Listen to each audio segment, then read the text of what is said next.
O, Nikki, Andre, may tanong ako sa inyo. Mahilig ba kayong mag-basketball? Pero sa arcade, basketball arcade. O, Nikki. Ako sakto lang kasi yun lang abot ko eh. tama naman. Hindi naman sa nagyayabang ako pero alam niyo ba yung mga stop toy, napapanalunan ko yan. Itong cellphone ko, napanalunan ko sa... Totoo ka ba? Joke lang din. yung... Pero mga stop toy, totoo, ticket. Kasi Sa bagay. shooting to. Sugal talaga siya. Ay, sakto doon, pala. ha? Tingnan natin kung matatapatan mo tong lola na to. Ako, Kasi hindi pa huhuli sa shooting skills ang isang lola sa Calamba, Laguna.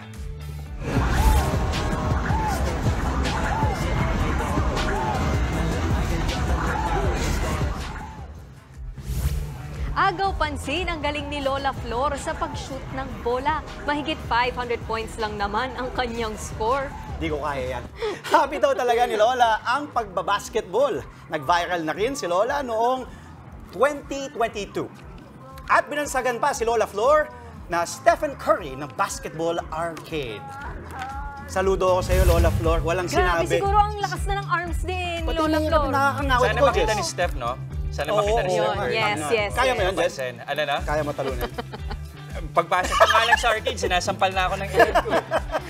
Mga kapatid, Jess De Los Santos po. Iba na ang may alam at may pakialam sa panahon ngayon.